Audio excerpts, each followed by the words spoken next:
Hello everyone. ఈరోజు Hindu succession act 1956కి సంబంధించి sections wise చదివే కంటే ముందు అసలు ఈ యాక్ట్కి సంబంధించి వాట్ ఈజ్ వాట్ అని తెలుసుకోవడం ముఖ్యం. సో ఇప్పుడు మనం సెక్షన్స్ కంటే ముందు అసలు లాజిక్ అర్థం చేసుకుందాం. అయితే ఫస్ట్ ఆఫ్ ఆల్ ఒక సింపుల్ క్వశ్చన్. ఒక హిందూ పర్సన్ చనిపోయాడు అని అంటే తర్వాత ఇమీడియట్గా మనకి వచ్చేటువంటి క్వశ్చన్ ఏంటి అంటే అసలు ప్రాపర్టీ ఎవరికి వెళ్తుంది, అంతే. ఈ యాక్ట్ మొత్తం ఈ ఒక్క క్వశ్చన్ చుట్టూనే రివాల్వ్ అవుతూ ఉంటుంది. అండ్ ఇక్కడ స్టూడెంట్స్ కన్ఫ్యూజ్ అవుతారు. ఎందుకు అనంటే లా డైరెక్ట్గా ఆన్సర్ ఇవ్వదు. ముందు దీనికి 3 క్వశ్చన్స్ మనం చూద్దాం, దాన్ని బట్టి అర్థం చేసుకుందాం. యాక్చువల్లీ ఈ యాక్ట్ ఆల్మోస్ట్ అప్పుడు మనకి అర్థమవుతుంది.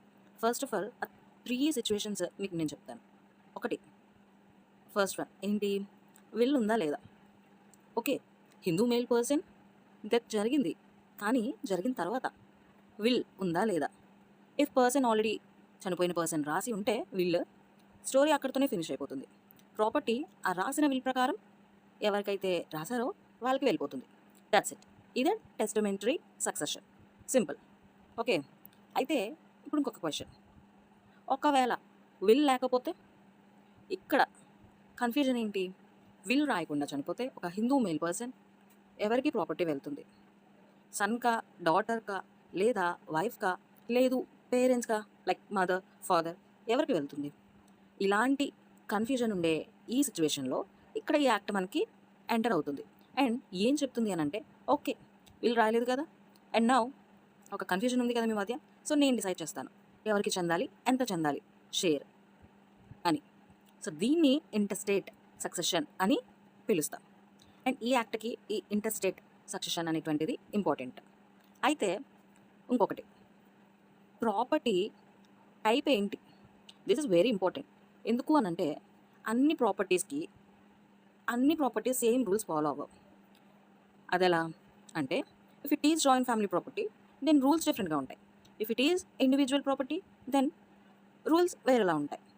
సో సింపుల్గా అసలు ఒక హిందూ మేల్ పర్సన్ చనిపోయాడు అని అంటే మనం చూసుకోవాల్సింది ఏంటి. ఫస్ట్ ఆఫ్ ఆల్ మనకి ఎరైజ్ అయ్యే క్వశ్చన్ ఏంటి అని అంటే, ఓకే విల్ ఉందా, ఓకే ఉందా, దాని ప్రకారంగా కనిచేయండి, టెస్టిమెంటరీ సక్సెషన్ అనేది జరుగుతుంది. ఓకే విల్ లేదా, లేకపోతే ఎవరు హెయిర్స్, ఓకే దాని ప్రకారంగా జరుగుతుంది interstate succession. Okay, and property ఉంది కదా, అది ఏ కైండ్ ఆఫ్ ప్రాపర్టీ అది, సో దాన్ని బట్టి కూడా జరుగుతుంది. ఓకే ఓకే ఇప్పుడు ఇక్కడ ఒక కాన్సెప్ట్ మనకి తెలియకుండా ముందుకు వెళ్ళలేం.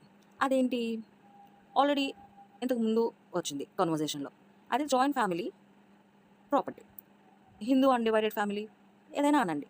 అసలు ఈ జాయింట్ ఫ్యామిలీ అంటే ఏంటి.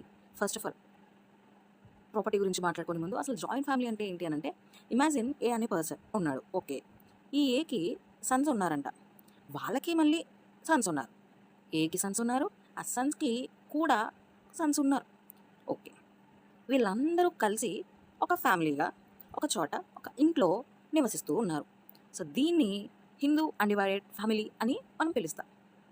ఓకే, కానీ హిందూ అన్డివైడెడ్ ఫ్యామిలీలో కూడా అందరూ ఈక్వల్ కాదు. ఎందుకు, ఈ హిందూ అన్డివైడెడ్ ఫ్యామిలీలో ఒక స్పెషల్ గ్రూప్ ఉంటుంది. అదేంటి, కోపార్సినరీ.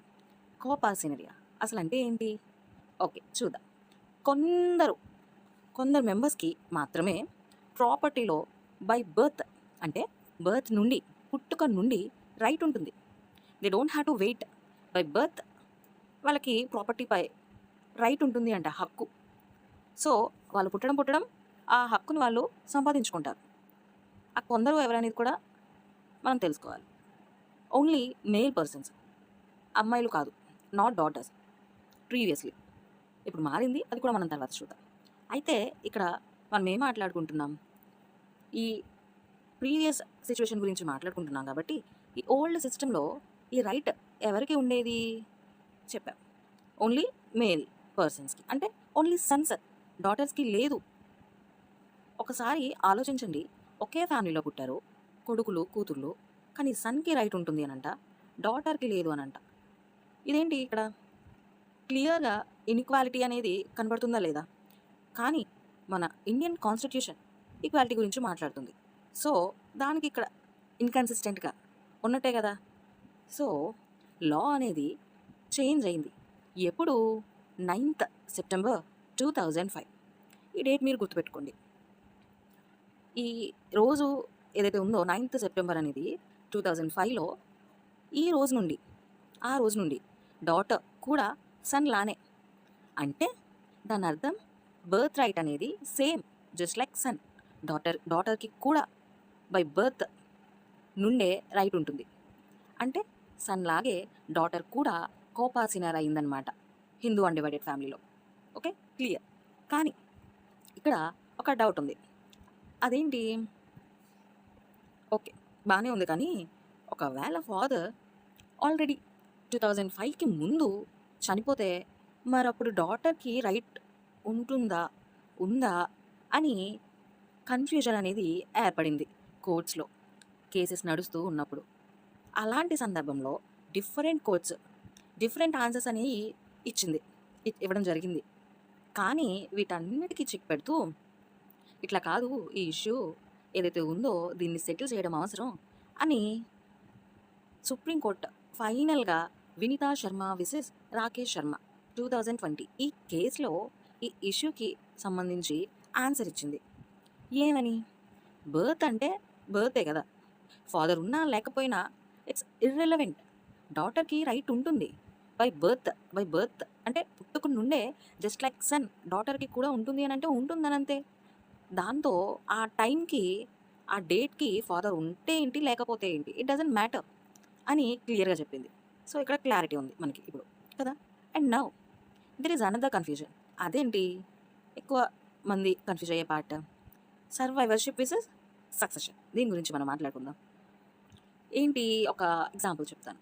ఇంతకు ముందు ABC అనే కోపాసినర్స్ ఉన్నారు అని అనుకుందాం. ఓకే, అయితే ఈ ABC అనే ఈ పర్సన్స్ కోపాసినర్స్ అయితే ఈ ముగ్గురులో B అనే పర్సన్ చనిపోయాడట.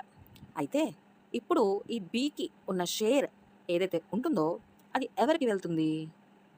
డైరెక్ట్గా ANCకి వెళ్తుంది. ఫ్యామిలీలో సర్క్యులేట్ అవుతుందన్నమాట. ఓకే, దీన్నే సర్వైవర్షిప్ అని అంటారు. అయితే ఇప్పుడు దీని గురించి ఎందుకు అని అంటే నా ఒక చేంజ్ తీసుకొచ్చారు. ఎప్పుడు? ఆఫ్టర్ 2005. ఓకే, ఆ చేంజ్ ఎలా ఉంటుంది ఏంటి అని అంటే 2005 తర్వాత సేమ్ ఈ ఎగ్జాంపుల్లో తీసుకుందాం.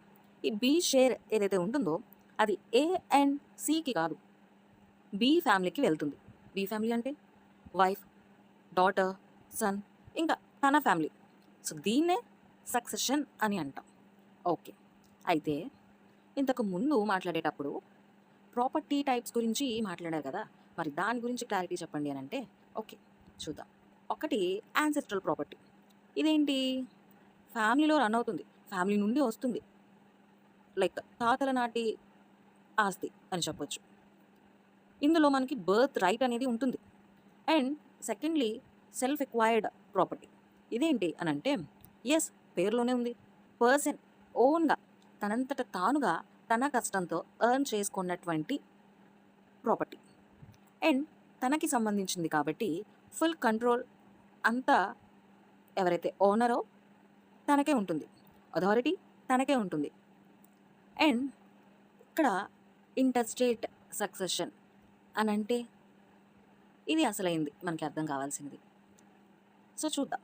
ఇప్పుడు ఇక్కడ ఇంటర్స్టేట్ సక్సెషన్లో ఇఫ్ విల్ లేదు అని అంటే లో ఒక ఆర్డర్ ఫాలో అవుతుంది. అదేంటి అని అంటే ఫస్ట్ ఆఫ్ ఆల్ అంటే యాక్ట్లో చెప్పినట్లుగా ఫస్ట్ ఆఫ్ ఆల్ ఎవరికి వెళ్తుంది? క్లాస్ 1 హేస్ అంటే క్లోజెస్ట్ పీపుల్ అనమాట చనిపోయిన వ్యక్తికి. లైక్ క్లాస్ 1 హేస్ అని ఒక లిస్ట్ ఉంటుంది, అందులో ఎవరినైతే పేర్కొన్నారో వాళ్ళు క్లాస్ 1 హేస్గా పిలువబడతారు. సో వాళ్ళకి చెందుతుంది first priority class 1 heirs. And commonly son, daughter, wife, mother etcetera ఉంటారు. సో ఇక్కడ రూల్ ఏంటి? అందరికీ ఈక్వల్గా అందరికీ ఒకేసారి ఇవ్వడం జరుగుతుంది. ఒకవేళ ఇక్కడ మీకు ఒక డౌట్ రావచ్చు, లేరు క్లాస్ 1 హేర్స్ ఎవ్వరూ లేరు, లిస్ట్లో పేర్కొన్న ఎవరూ లేరు, మరి ఇప్పుడు ఎలా? ఇప్పుడు ఎవరికి వెళ్తుంది అని అంటే ఒకవేళ క్లాస్ 1 హేర్స్ లేకపోతే అప్పుడు క్లాస్ 2 హేర్స్కి వెళ్తుంది.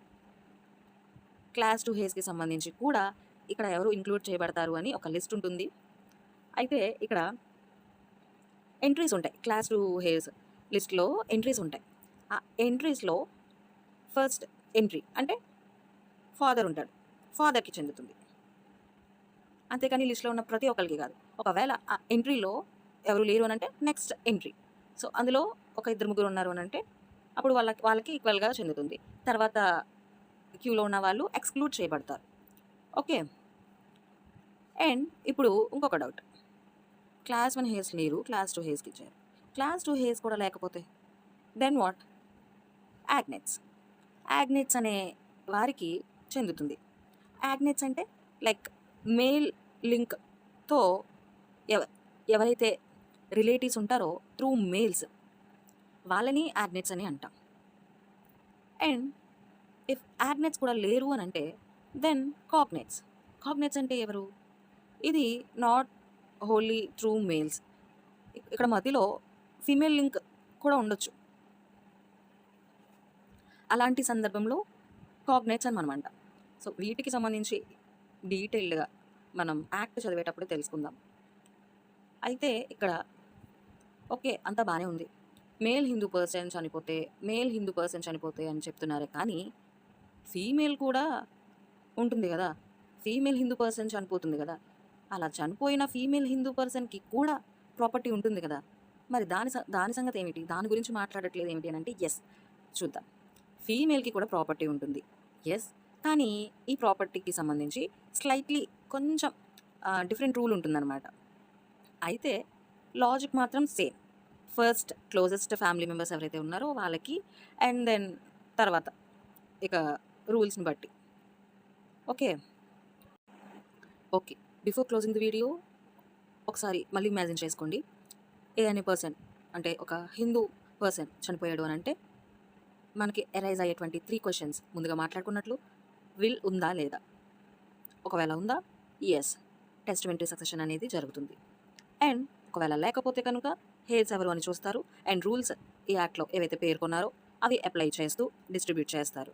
And property A kind of అని కూడా చూసి సో, దాని ప్రకారంగా ఒకవేళ జాయింట్ ఫ్యామిలీకి సంబంధించిందా? లేదా సెల్ఫ్ అక్వైర్డ్ ప్రాపర్టీయా? ఇదంతా చూసి based on thought entire distribution అనేది డిసైడ్ చేస్తారు. That's it.